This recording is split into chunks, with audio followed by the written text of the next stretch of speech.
Ang una at huling subo sa akin. Alangan sa inyo. Charot. Madwadlaw mga kaislan, naku, matagal-tagal na nga rin talaga nang huli akong kumain ng sariwang isda at buti na nga lang meron sa aming nagbenta. Ito nga po'y pinamanaan. Naku, sariwang-sariwa, ito'y bagong salta pa nga lang at salamat nga po kay Kap Jess at kami nga po'y kanyang binentahan. Salamat at ako'y makakatikim ng sariwang isda, o diba? Alam nyo ba mga kaisla kung bakit gustong-gusto ko nga po dito sa probinsya? Kasi naman, dito sa probinsya, makakakain ka nga po ng sariwang kulay at sariwang isda na hindi ka nga gagastos ng napakalaki pa. Aba, tingnan nyo nga ho yung mga mata netong mga isda. Aba, malinaw na ito nga po'y sariwang-sariwa pa. O, diba? At ito nga po'y solig at samaral. O, diba mga klas na isda? At dali-dali na nga pong nilinisan iyan ni Pambansa. Bali, alas 10 na nga pong mahigit ng gabi yan. At kahit mahangin at malamig nga po sa labas, kagani ni Pambansa, ito'y alinisan na nga niya at para amin na nga pong maluto habang ito'y sariwa pa. At dahil gani mahangin sa labas, matapos niya nga itong nilisan, ay dito na nga lang sa loob niya ito hugasan. At hinanda ko na nga rin pala yung kanyang gagamitin para sa pagluto nga po ng paksiw o yung pangat. At kahit pangalawa, pangatlo o pangapat na init pa nga yan, nako, ito pa rin po'y napakasarap ang pinangat. Kahit ilang araw pa ang lumipas.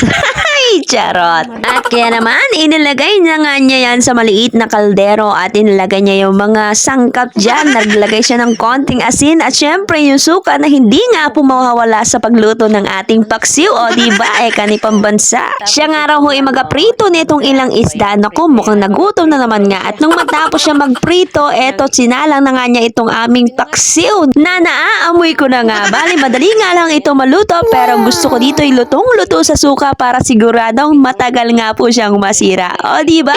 At kinabukasan nga mga kaisla, heto na nga po yung ating pinangat o yung ating paksiw na isda. At dahil ayaw ni Pambansa ng sinabawan na isda, kakoy lulutuan ko siya ng sarsyado. Kaya naman heto at akin na nga pong pinirito. At habang aking gani iyang piniprito, ay hinanda ko naman nga ho ang aking gagamitin para sa pagluto natin ng sarsyado. At dahil meron na akong 2 itlog na nakahanda rito, ilang araw na nga kami magkagalit neto. Naku, akin na nga pong babatihin. Mahirap na kung ating pampalilipasin. Baka hindi tayo pautangin. Charot. At kaya naman akin na nga ho ito yung babatihin. At para naman utang ko, hindi na nga niya singilin.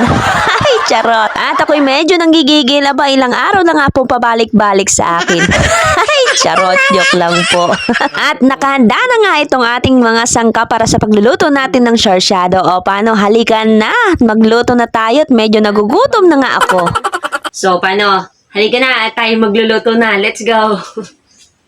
Nagumpisa na nga ako mag-isa nitong bawang at saka nga po kamatis. Naku, wag ka na maghanap ng sibuyas at ako nga po'y tinabad lumabas para bumili nga po ng sibuyas. Kaya kung ano na lang yun nandyan, iyon na nga lang ang ating pagtsatsagaan. Naku, maluluto din naman yan kahit kulang ang mga sangkap niyan. Kaya wag na natin artihan pa. Naku, parehas lang din naman yan nagigilingin ng ating tiyan. Ay, charot. At nung maluto na nga itong ating ginigisang kamatis, ay naglagay naman nga ni tayo ng konting tubig. At dahil hindi na gani kami magkaaway, magkabati na kami, kaya ilalagay na natin itong ating itlog na binate. At maglalagay naman gani tayo ng 3 silid para naman maramdaman mo ang init ng aking pagmamahal kapag nanguya mo yan, charot. At ilalagay naman gani natin itong ating isda. Naku, baka maunahan pa tayo ng pusa na maaligid dito sa aming kusina. Mayayari tayo kay Pambansa kapag naubusan nga po siya ng isda. At sa wakas, heto na nga yung ating sarsyadong isda. O diba?